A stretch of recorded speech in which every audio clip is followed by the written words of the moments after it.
اب بات کرتے ہیں اس شخص کی جس کا فتنہ اس زمانے میں بھی تھا اور آج بھی اس کا فتنہ باقی ہے. وہ بدبخت کون تھا؟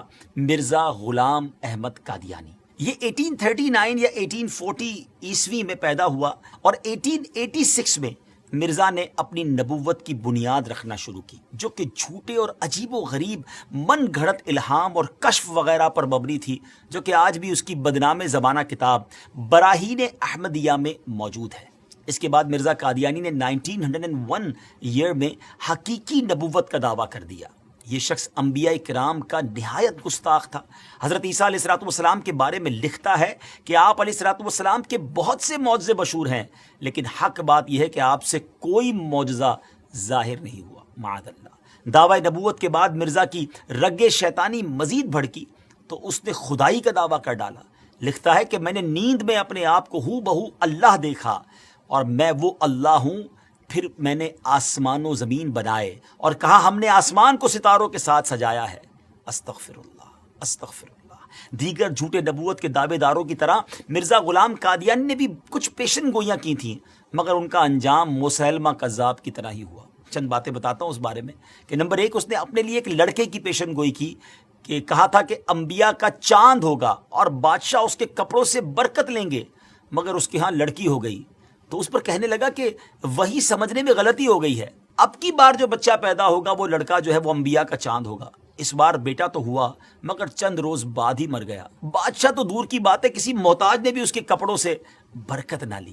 نمبر 2، اس نے ایک اور پیشن گوئی کی کہ آسمانی بیوی کی پیشن گوئی کی اور اپنی چچا زاد بہن احمدی کو خط بھیجا کہ اپنی بیٹی محمدی بیگم میرے نکاح میں دے دے.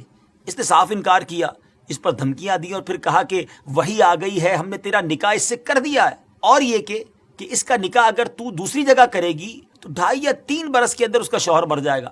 مگر اس خدا کی بندی نے اس بدبخت کی ایک نہ سنی اور سلطان محمد خان سے نکاح کر دیا. وہ آسمانی نکاح دھرا کا دھرا ہی رہ گیا، کچھ بھی نہ ہوا، وہ شوہر نہ مرا اور نہ کچھ اور ہوا. اللہ اکبر. ناظرین، جھوٹوں کا یہی انجام ہوتا ہے. بہرحال مرزا غلام احمد قادیانی نے قانون کا امتحان دیا، لا کا امتحان دیا، ٹیسٹ دیا، مگر فیل ہونے پر تعلیم سے اس کا دل اچاٹ ہو گیا. کمزوری دل و دماغ کا مرض پوری عمر رہا.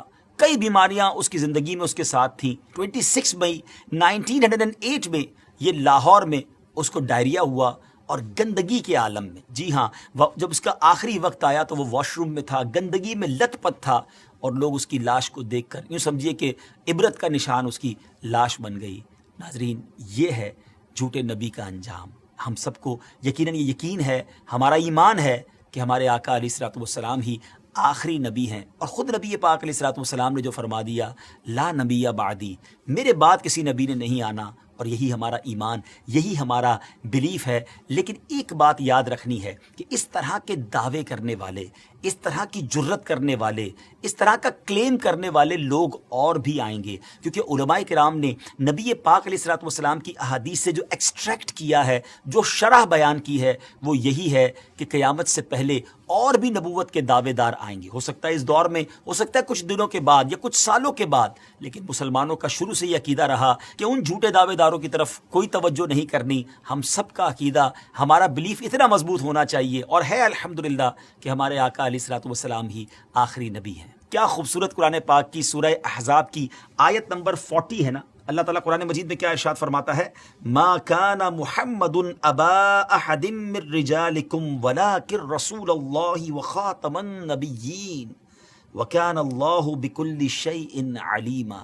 سبحان اللہ، کتنا خوبصورت اس کا ترجمہ ہے. محمد تمہارے مردوں میں کسی کے باپ نہیں ہیں، لیکن اللہ کے رسول ہیں اور سب نبیوں کے آخر میں تشریف لانے والے ہیں، اور اللہ سب کچھ جاننے والا ہے. تو الحمدللہ یہ چمکتا دمکتا عقیدہ مسلمانوں کا صبح قیامت تک انشاءاللہ جاری و ساری رہے گا کہ اللہ کے آخری نبی جناب محمد الرسول اللہ صلی اللہ تعالیٰ علیہ وسلم ہیں، اور یہی ہمارا ایمان ہے. بہرحال ان جھوٹے نبوت کے دعوے داروں کے بارے میں ہم نے جانا، اور علماء احادیث کی شرح کرتے ہوئے لکھتے ہیں کہ یہ نشانی ابھی اور چلنی ہے، یعنی اور لوگ بھی قیامت سے پہلے اس طرح کے دعوے کرتے رہیں گے اور مسلمان ان سے نپٹتے رہیں گے. بہرحال اللہ کریم ہم سب کو سچے ایمان والا، صحیح عقیدے والا مسلمان بنائے.